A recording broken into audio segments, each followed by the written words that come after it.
भगवान अपने परिकर को, अपने जितने भी पुत्र पौत्र हैं, पूरे परिकर को, पूरे परिवार को यही समझा रहे हैं कि देखो ब्राह्मणों, देखो बच्चों, ब्राह्मणों का कभी भी अपमान नहीं करना, अपने से बड़ों का कभी अपमान नहीं करना। विष पी लोगे तो बचा लूंगा, अग्नि में कूद जाओगे तो भी बचा लूंगा, लेकिन अगर ब्राह्मण ने कोप होकर के श्राप दे दिया तो मैं तुम्हें बचा नहीं सकता हूं, कोई भी नहीं बचा सकता। ऐसा भगवान ने यहाँ भागवत में कहा है। आगे महाराज बहुत दिन हो गए भगवान को द्वारिका में। दाऊ दादा ने कहा कि भाई लाला बहुत दिन है गए या द्वारिका में, एक दिन चलो वृंदावन है या में ब्रजवासियों से मिले में। भगवान ने कही भाई दाऊ दादा मेरी तो अभी इच्छा ना जावे कि तुम्हें जानो हो तो जाओ।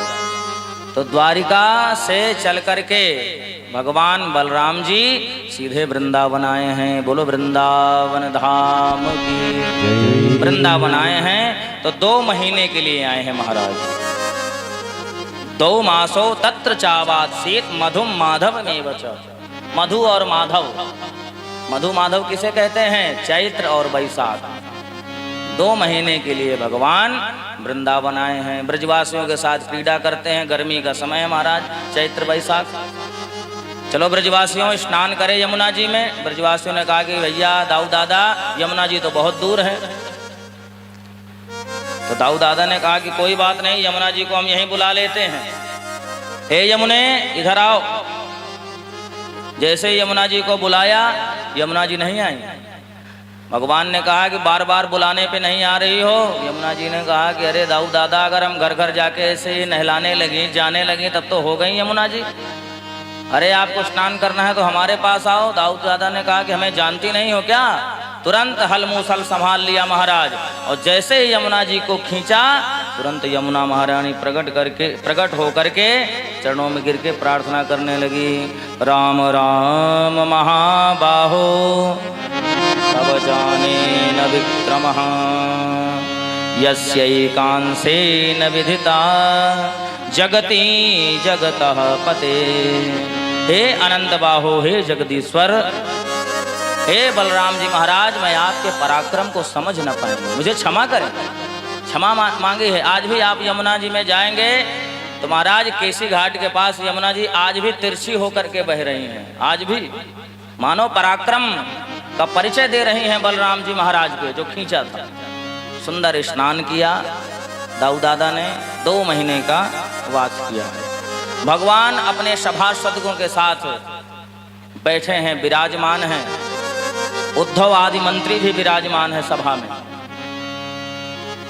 पत्र आया है, सबसे पहला पत्र आया है। युधिष्ठिर जी ने जो राजसूय यज्ञ करना है उसमें सारे देवताओं को निमंत्रित किया है, और पत्र में लिखा है कि भगवान वासुदेव सब देवताओं ने तो स्वीकृति देती है, लेकिन एक जरासंध नाम का दैत्य है, राक्षस है, उसने स्वीकृति नहीं दी। राजसूय यज्ञ वही कर सकता है समस्त राजाओं ने स्वीकृति अगर प्रदान कर दी हो। तो आपको भी निमंत्रण दे रहा हूं। और एक पत्र जरासंध के वहां से भी आया है कि उसने 20,000 राजाओं को कैद कर रखा है, बंदी बना रखा है। तो राजसूय यज्ञ में राजाओं को आना है। अब जरासंध भी स्वीकृति नहीं दे रहा है, सारे राजाओं को भी बंदी बना करके रखा है, कैसे कल्याण होगा? भगवान ने कहा कोई बात नहीं, राजसूय यज्ञ में तो बाद में जाएंगे, सबसे पहले इंद्रप्रस्थ चलते हैं। राजसूय यज्ञ में तो बाद में जाएंगे, पहले जरासंध से मिलते हैं। इंद्रप्रस्थ भगवान आए, अर्जुन को और भीम जी को लेकर के ब्राह्मण का रूप धारण करा करके सीधे मगध देश का राजा जो जरासंध था उसके पास आए। जैसे ही जरासंध के यहाँ पहुंचे तो ब्राह्मण का रूप धारण किया हुआ है।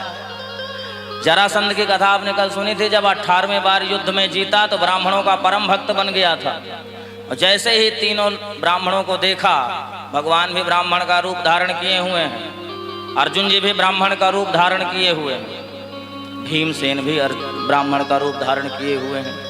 जरासंध दौड़ा दौड़ा आया और प्रणाम किया। नमस्कार ब्राह्मणों, स्वागतम। किस लिए आपका आगमन हुआ है, किस लिए आप आए हैं? अरे मेरे राज्य में आए हो तो इतना सारा धन दूंगा कि दोबारा मांगने की आवश्यकता नहीं होगी। भगवान से बार बार कहता है जरासंध क्या चाहिए।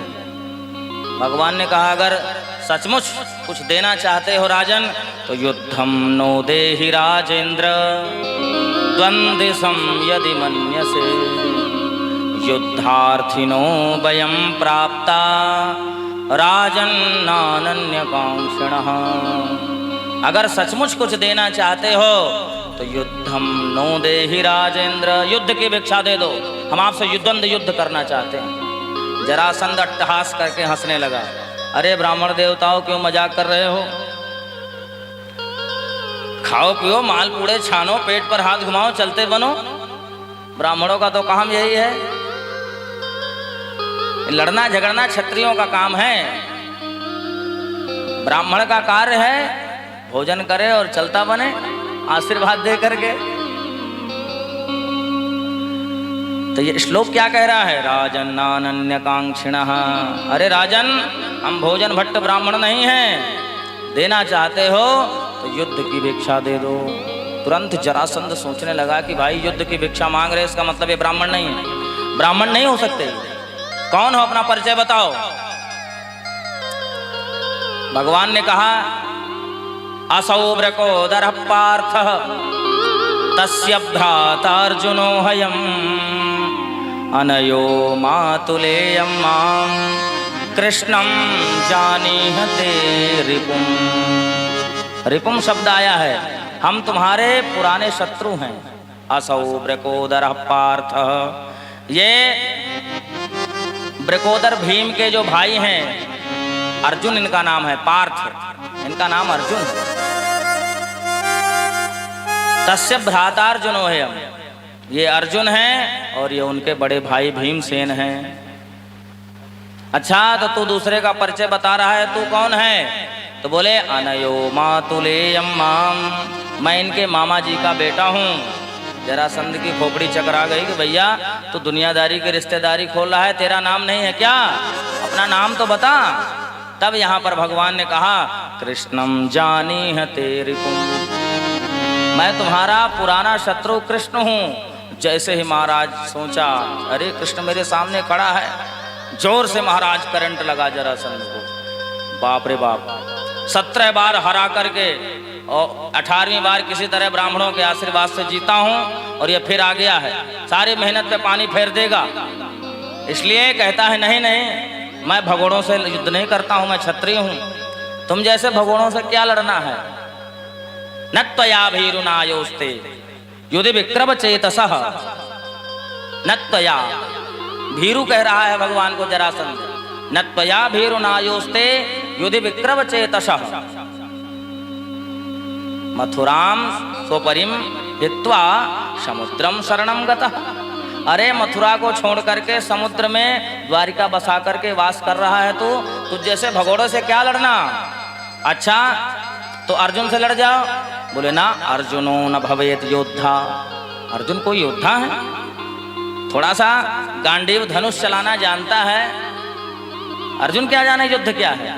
अर्जुनो न भवेत योद्धा भीमस्तुल्य बलो मम, भीम मेरी टक्कर का है, भीमसेन को पास कर दिया, भीमसेन से मैं युद्ध करूं।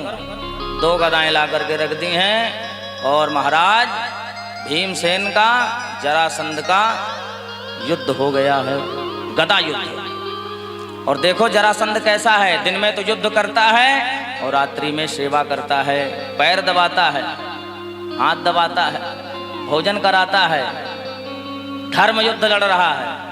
क्योंकि ब्राह्मण के वेश में आए हैं, दिन में तो शत्रुता मान करके युद्ध करता है, लेकिन रात्रि में सेवा करता है। 27 दिन तक युद्ध चला। रात्रि में रोने लगे भीमसेन, कहने लगे कि भाई तुम लोग तो खर्राटे मार के सोते हो रात में, पूरी रात मेरा शरीर दुखता है, मेरे को एक बार भी नहीं देखते तुम लोग, बढ़िया से दोनों टाइम माल छान रहे हो और पूरे दिन कुश्ती देखते हो, रात में मार खर्राटे सो जाते हो, मैं भग जाऊंगा। भगवान ने कहा भीम युद्ध तो तुम करते हो, लेकिन जरा मेरी तरफ भी देखा करो। मां मनुस्मर युद्ध च गीता, गीता में भगवान ने कहा है सब कुछ करो लेकिन मां मनुस्मर, मेरा भी स्मरण करो। ठीक है, कल का युद्ध आपके स्मरण से होगा, आपको देखते रहूंगा। भगवान ने कहा ठीक। युद्ध जब दूसरे दिन का शुरू हुआ, भगवान ने महाराज एक तिनका उठाया, चीर दिया और फेंक दिया।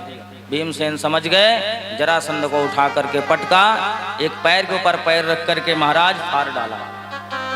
फाड़ डालकर जैसे दो टुकड़े करे, फिर दोनों टुकड़े आकर के जुड़ गए हैं। जुड़ करके फिर जरासंध लेकर के गदा खड़ा हो गया युद्ध करने के लिए। अरे गोविंद, ये तो फाड़ने के बाद भी नहीं मर रहा है, अब क्या करूं? भगवान ने कहा ठीक से देखो भाई, देखो मगर ध्यान से देखो, मगर प्यार से, फिर से देखो। दोबारा भगवान ने तिनका उठाया, फाड़ा, फाड़ करके विपरीत दिशा में फेंका, और जब विपरीत दिशा में फेंका तुरंत भीमसेन समझ गए। एक पैर के ऊपर पैर रख करके दुतः पाटयामास शाखा मिव महागज, फाड़ डाला है महाराज। जैसे गजराज को कोई सिंह फाड़ डाले, वृक्ष को कोई फाड़ डाले, ऐसे ही जरासंध को फाड़कर विपरीत दिशा में फेंक दिया है। इसका जन्म ही विपरीत दिशा में हुआ। एक राजा की रानियां थी, काट के फल खाया, दोनों के महाराज गर्भ में पुत्र हुआ, पर पैदा हुए तो आधे आधे पुत्र पैदा हुए। बोले राजा को अगर बताऊंगी तो राजा हमें राज्य से निकाल देंगे।